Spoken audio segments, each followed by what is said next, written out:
Programa Espaço Saúde. Um oferecimento UDI Oftalmo, Centro de Excelência em Oftalmologia.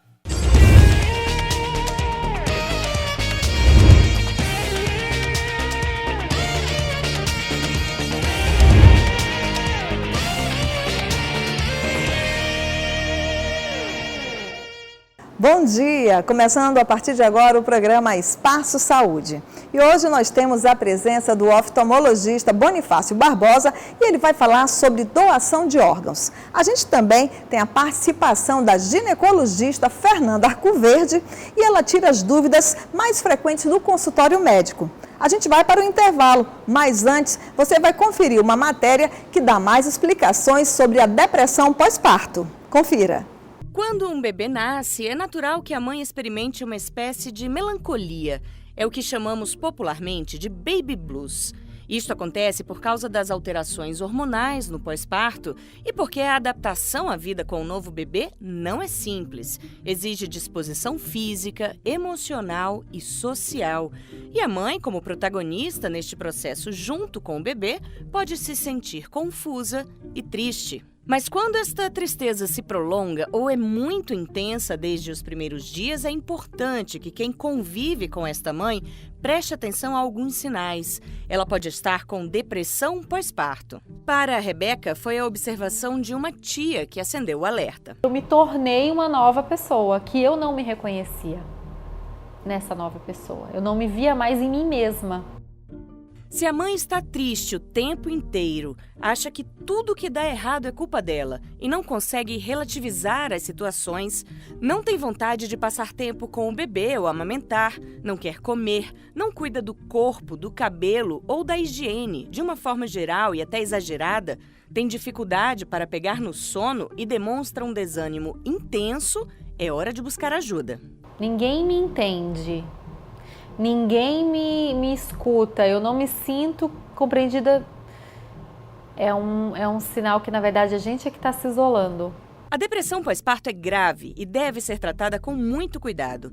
Quanto mais cedo se procurar por ajuda, maiores as chances da recuperação completa. A melhor coisa que eu fiz foi aceitar ser tratada, tratar a fonte da minha dor persistente, que era uma dor da amamentação, de um problema de cândida mamária, e adotar estratégias que me fizessem descansar. Ter uma rede de apoio atenta às necessidades não só do bebê, mas da mãe, também é importante para evitar o quadro depressivo. Alguém que cuide da casa, da comida, das compras, que dê à mãe tempo para descansar, cuidando do bebê ou que simplesmente ofereça companhia, pode ser fundamental para evitar que aquela melancolia se transforme em depressão. Preste atenção na mulher além do bebê e não esqueça do pai. Ele também pode desenvolver a depressão pós-parto. No caso deles, a preocupação com a própria capacidade de cuidar do bebê, o aumento das responsabilidades e a ansiedade sobre como prover uma boa vida para a criança podem estar entre as causas desta depressão. E se notar quaisquer dos sintomas de depressão pós-parto, ofereça ajuda. Eles costumam durar mais que 2 e até 6 semanas. Vá com ela a uma unidade de saúde para que seja encaminhada ao tratamento especializado. O SUS oferece este tratamento e atenção completos para as mães que passam por esta condição. Mulheres com doenças psiquiátricas prévias, em gestações não planejadas ou em situação social de risco podem ser mais vulneráveis à depressão pós-parto. Para saber mais, acesse saude.gov.br/depressão pós-parto.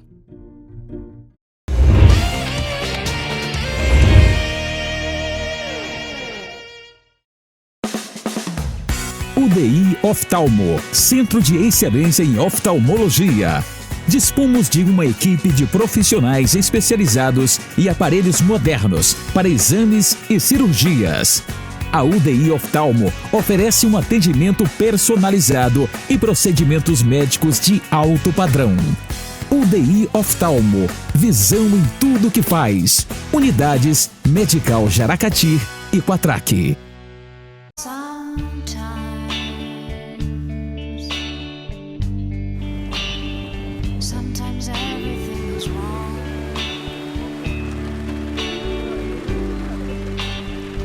Now it's time to sing along when you're dead.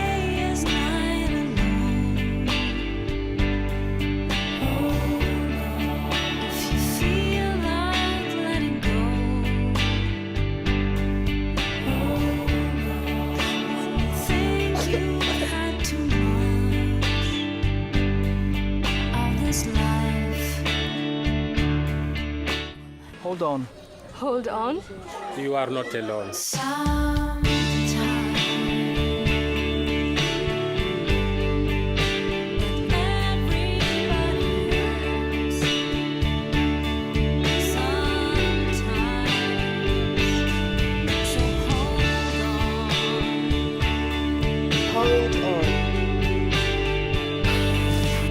Hold on.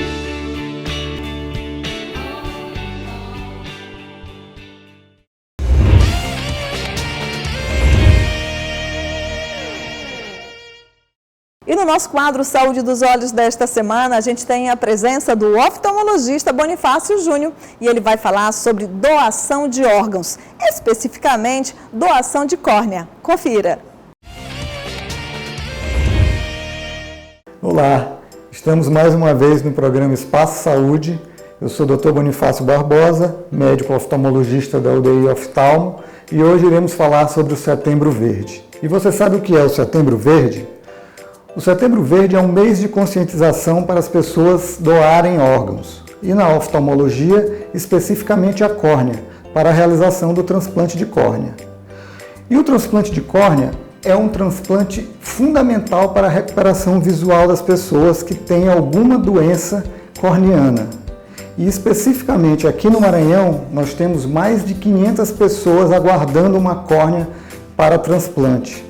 E essas pessoas, elas podem melhorar a sua qualidade de vida e voltar a enxergar com a realização desse procedimento cirúrgico. E quais as doenças que podem afetar a córnea que fazem ter necessidade de fazer um transplante?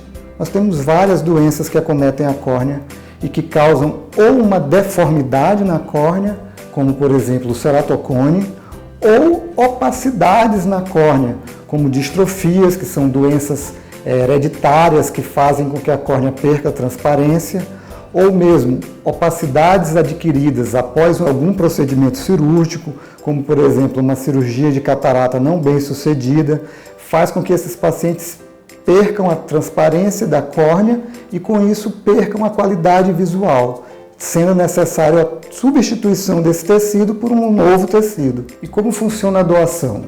Bom, existe o banco de olhos aqui no Maranhão, que fica localizado lá no Hospital Universitário, e esse banco de olhos ele tem uma equipe, e essa equipe é responsável pela captação das córneas que são doadas. Então, quando ocorre um óbito e que o hospital avisa ou notifica a central, uma equipe da central de transplantes vai até esse estabelecimento de saúde conversar com a família.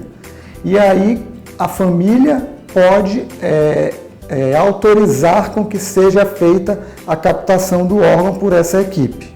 O que é importante na conscientização é justamente que os familiares autorizem essa captação.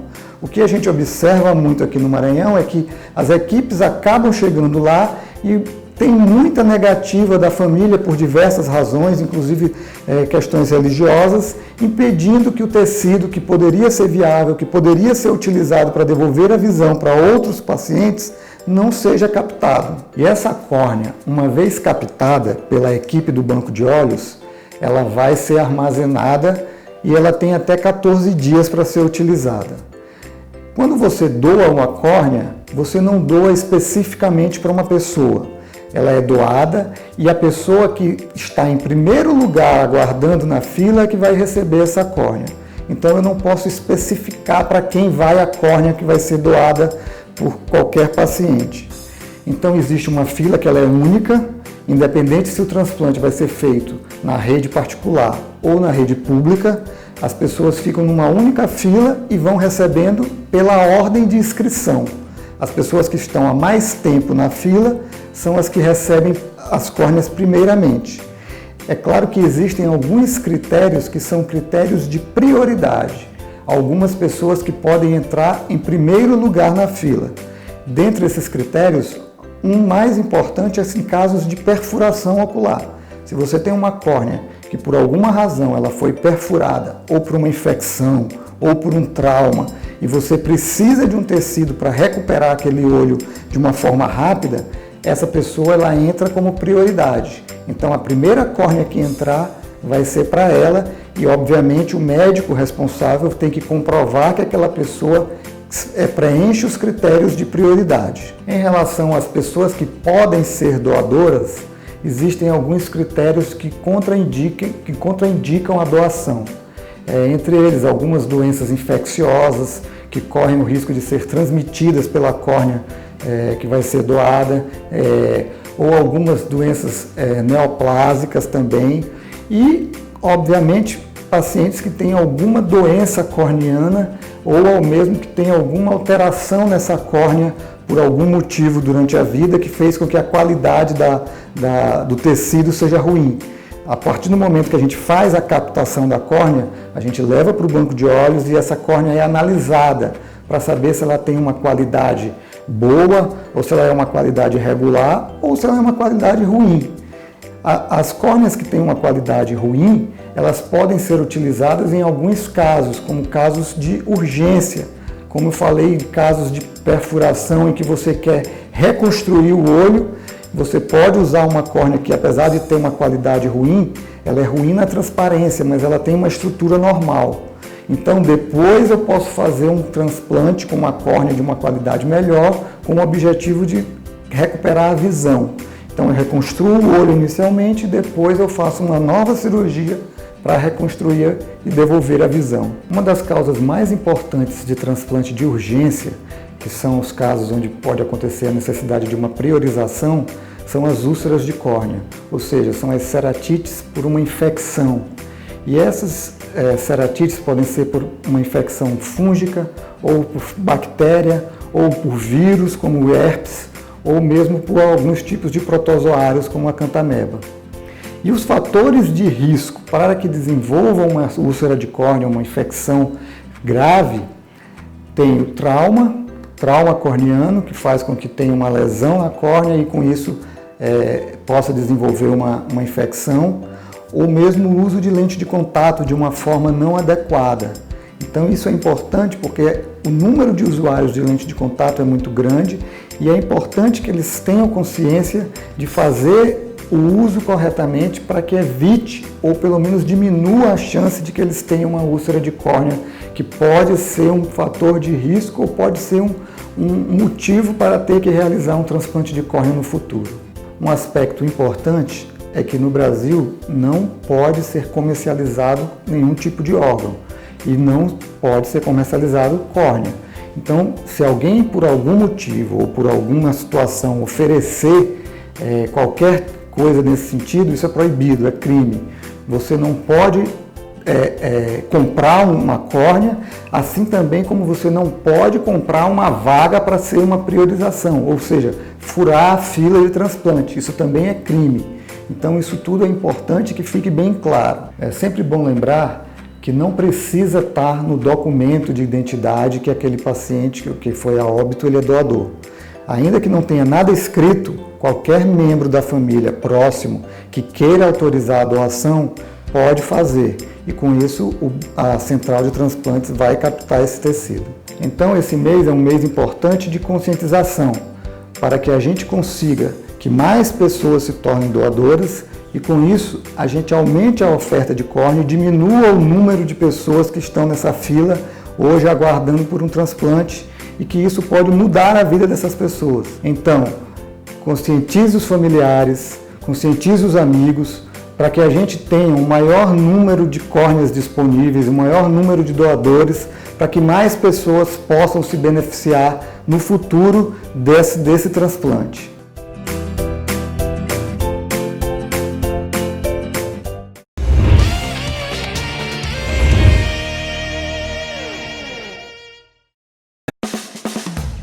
UDI Oftalmo, Centro de Excelência em Oftalmologia. Dispomos de uma equipe de profissionais especializados e aparelhos modernos para exames e cirurgias.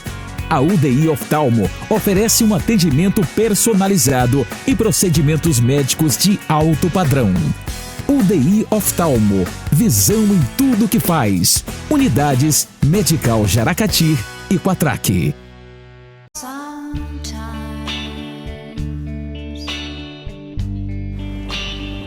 Sometimes everything is wrong.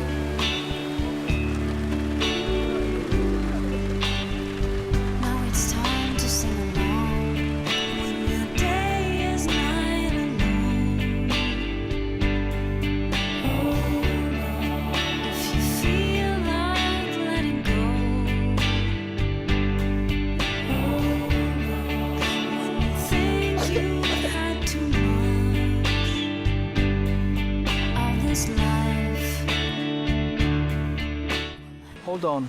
Hold on. You are not alone.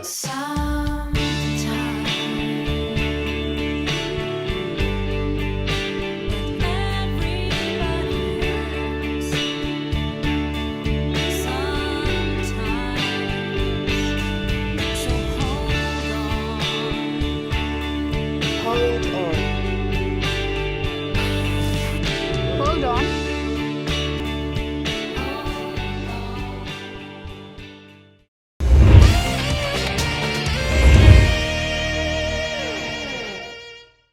E agora você vai acompanhar uma matéria que tem como foco mitos e verdades sobre a alimentação das pessoas com diabetes. Quem tem diabetes sabe que precisa ter um cuidado especial com a alimentação, já que o excesso de glicemia no organismo, provocado pelo alto consumo de carboidratos, pode provocar uma série de complicações para a saúde. Mas afinal, você sabe quais são os alimentos permitidos e os proibidos? Tire todas as suas dúvidas agora sobre este assunto. Pessoas com diabetes são totalmente proibidas de comer doces. Verdadeiro ou falso? Falso. O açúcar é apenas um tipo de carboidrato, mas eleva a glicemia rapidamente, além de não ter nenhum valor nutricional. Por isso, os doces não estão proibidos, mas devem ser consumidos com moderação. Diabéticos podem consumir frutas, até aquelas que têm sabor bem doce. Verdadeiro ou falso? Verdadeiro! Não há fruta proibida para quem tem diabetes. Até mesmo as frutas que aumentam a glicemia mais rapidamente, como o melão e a melancia, não são proibidas. Mas atenção! O mais importante é controlar o tamanho da porção. Coma uma fruta média por vez ou porção picada de em torno de 150 gramas. Bebidas alcoólicas são proibidas para as pessoas com diabetes. Verdadeiro ou falso? Falso! As bebidas alcoólicas não são proibidas para pessoas com diabetes, mas o consumo deve ser moderado. A recomendação é até 1 dose por dia para mulheres e até 2 doses para homens. Para quem usa insulina, é importante monitorar a glicemia e ingerir algum carboidrato junto com a dose. Assim, não haverá risco de hipoglicemia pelo consumo do álcool. Os carboidratos são os grandes vilões para quem tem diabetes. Verdadeiro ou falso? Falso! O que se deve observar é a quantidade de carboidratos na mesma refeição. Com um consumo moderado, é possível manter o índice glicêmico adequado. Pessoas com diabetes podem consumir alimentos dietéticos livremente, já que têm baixa concentração de açúcares. Verdadeiro ou falso? Falso! Há casos em que a retirada do açúcar requer inclusão de outro carboidrato ou nutriente, podendo manter teor final semelhante de carboidratos ou até mais quantidade de gorduras totais. Se você não sabe ainda se tem diabetes, basta realizar um teste muito simples, que é feito com apenas uma gotinha de sangue. Com 3 minutos de espera, já é possível saber se há alteração na taxa de glicemia.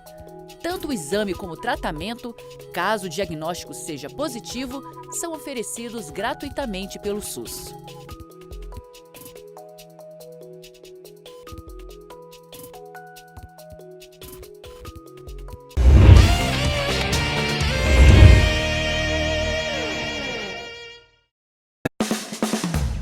UDI Oftalmo, Centro de Excelência em Oftalmologia. Dispomos de uma equipe de profissionais especializados e aparelhos modernos para exames e cirurgias. A UDI Oftalmo oferece um atendimento personalizado e procedimentos médicos de alto padrão. UDI Oftalmo, visão em tudo que faz. Unidades Medical Jaracati e Quatraque.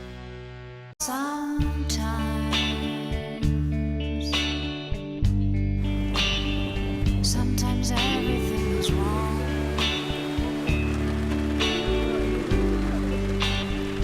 Now it's time to sing along.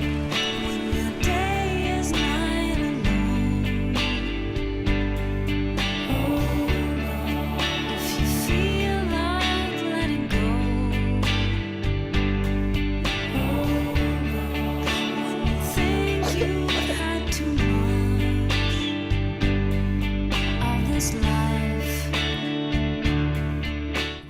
Hold on. Hold on. You are not alone.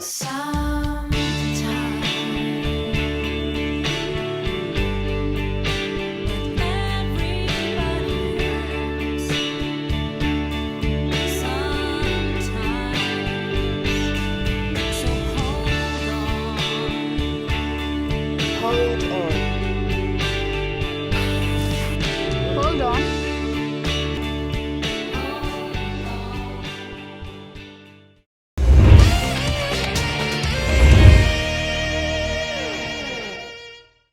No nosso quadro Saúde da Mulher, nós convidamos a ginecologista Fernanda Arcoverde e ela tira algumas das principais dúvidas das mulheres quando chegam no consultório médico. Confira.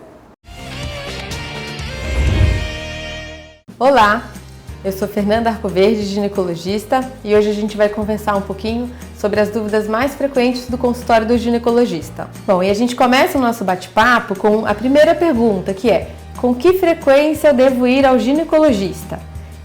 Então, assim, isso vai depender, né, se a gente está considerando só a rotina, se eu estou com queixa, mas de uma forma geral, sempre que a mulher apresentar queixas relacionadas à menstruação, queixas ginecológicas, ela deve procurar o ginecologista. Se a mulher não está sentindo nada, se está tudo bem, ainda assim, né, ela deve ir ao ginecologista com uma frequência mínima de uma vez ao ano. A depender do achado de exames de rastreio, essa frequência pode ficar mais curta, né, a cada 3 meses, mas de rotina, para fazer a avaliação, é uma vez por ano. Toda mulher precisa tomar anticoncepcional? E a resposta é que não, né? A gente tem uma gama de métodos contraceptivos para mulheres que não querem engravidar nesse momento, e eles incluem os anticoncepcionais, mas eles incluem outros métodos que são até às vezes mais eficazes. Então, a indicação de qual contraceptivo é ideal para cada paciente vai variar com a idade, com o tempo que ela não quer ter filhos, com comorbidades que ela possa ter, então isso é muito individualizado, né? Então, o que isso quer dizer? Que o mais provável é que se a sua amiga toma aquela pílula, não é o ideal você tomar aquela também. Pode até ser que ela seja boa para você, mas o ideal é você conversar com o seu ginecologista sobre as opções e qual é o melhor método contraceptivo para você. Ainda sobre os métodos contraceptivos, muitas pacientes têm dúvidas sobre a pílula do dia seguinte, o que é e quando eu uso. Então, só para a gente saber, a pílula do dia seguinte é um método de urgência, de emergência, a gente não deve usar ela de forma regular. Pacientes que tiveram relação desprotegida e não querem engravidar devem fazer uso desse medicamento nas primeiras 72 horas após o ato desprotegido. Lembrando que quanto mais próximo, mais eficaz, e quanto mais eu demoro para tomar, menos eficaz ela é. E mais importante é que não deve ser usado de forma rotineira, é a exceção. Outro método contraceptivo que também gera bastante dúvida nas pacientes são os dispositivos intrauterinos, né? Muitas pacientes têm medo de usar, tem gente que acha que só pode usar quem já teve filho, e a verdade é que não, né? O DIU ele pode ser usado até por adolescentes, por pacientes que nunca tiveram filhos. Ele só tem contraindicações específicas que seriam relacionadas a malformações uterinas, né, presença de miomas e alterações na cavidade endometrial. Mas fora isso, a maioria das pacientes pode usar sim o DIU. Ele é um método extremamente eficaz, inclusive ele é recomendado como método de primeira linha por algumas sociedades de ginecologia nas adolescentes. Vamos falar um pouquinho sobre prevenção, né? A vacina do HPV é uma dúvida frequente entre as pacientes, né? E o que é importante saber? Atualmente ela consta no calendário vacinal obrigatório do Ministério da Saúde e meninos e meninas, né? Não só as garotas, mas os meninos e as meninas entre 9 e 14 anos de idade devem ser vacinados contra o HPV. Na rede privada, esse espectro ele é um pouco maior, né? E homens entre 9 e 26 anos de idade e mulheres entre 9 e 45 também podem tomar essa vacina. Ela ajuda na prevenção do câncer do colo do útero. Ainda sobre prevenção e sobre colo do útero, a gente sabe que o câncer de colo do útero é o câncer ginecológico mais comum aqui no estado do Maranhão, né? E ele é um câncer que a gente consegue prevenir. Como? Tanto com a vacina, que a gente está, né, começando agora esse tipo de prevenção, mas para quem já tem mais idade, né, o exame preventivo, o Papa Nicolau, aquele exame que a gente faz anualmente no ginecologista, ele tem o objetivo de prevenir o câncer no colo uterino. Então, a recomendação do Ministério é que ele seja feito, né, em pacientes entre 25 e 64 anos de idade, mas no dia a dia a gente acaba fazendo 1 ano após o início de atividade sexual nas meninas. E é um exame que é feito rotineiramente, né, na consulta todo ano. Outro exame que também tem atuação na prevenção é a mamografia, né? Esse exame ele tem recomendações diferentes dependendo da entidade que a gente vai seguir, mas pela Sociedade Brasileira de Mastologia ele deve ser feito anualmente a partir dos 40 anos de idade. Pelas recomendações do Ministério, ele poderia ser iniciado aos 50 e ser feito a cada 2 anos, né? Então isso vai variar, né, da opinião do seu médico e também dos riscos que cada paciente tem. Mas é um exame que detecta alterações precocemente, né? A gente consegue detectar antes da lesão virar câncer ou detecta o câncer no estágio bem inicial, onde o tratamento é bem mais simples e eficaz. Outra dúvida muito comum das pacientes é sobre o que seria a síndrome do ovário policístico, né? Então, essa é uma síndrome ginecológica que é caracterizada por uma irregularidade na menstruação. Então, são aquelas mulheres que menstruam a cada 2, 3 meses, né? Ela geralmente vem acompanhada de sinais de hiperandrogenismo, né? Que pode se manifestar por excesso de acne, por excesso de pelos no corpo e também ao achado no ultrassom, né, do aspecto micropolicístico dos ovários. Essa é uma síndrome que pode causar alguma dificuldade, né, da mulher de engravidar, mas a maioria das mulheres com tratamento adequado consegue gestar sem dificuldades. É importante regularizar os hormônios, né? As mulheres que não tomam pílula não devem, né, achar que é normal ficar muito tempo sem menstruar. Pacientes com ovário policístico que a longo prazo não têm tratamento podem ter um aumento no risco de câncer de endométrio. Então é importante identificar e tratar quando diagnosticado. Doutora, e dor na relação é normal? Depende, né? A gente tem 2 tipos diferentes de dor na relação. Tem a primeira que é a dispareunia de superfície, aquela dor quando está havendo a penetração, né? Aquela dor superficial. E a gente tem aquela dor profunda, né? Aquela dor quando o pênis bate no fundo da vagina. A primeira causa, ela está mais relacionada a talvez preliminares que ainda não foram suficientes, né? Investir um pouquinho mais antes da penetração. Também pacientes que já estão na menopausa podem estar relacionadas à baixa dos hormônios, né? E mesmo a disfunções de contratilidade da vagina, né? Então a gente tem alguns tratamentos específicos, a fisioterapia do assoalho pélvico, o uso de hidratantes e lubrificantes vaginais, tudo isso pode ajudar nessa parte. E as dores em geral, né, profundas, essas estão mais relacionadas a causas orgânicas e elas devem ser investigadas pelo seu ginecologista. É um prazer estar aqui no programa Espaço Saúde e nos vemos em outra oportunidade.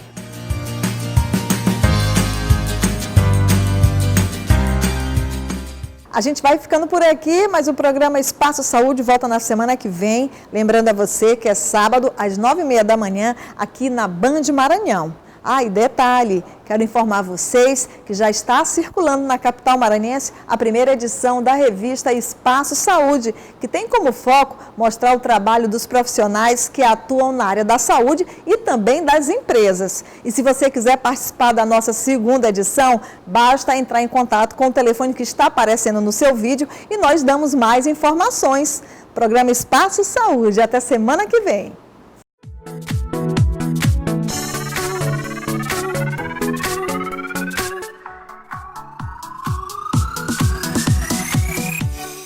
Programa Espaço Saúde. Um oferecimento.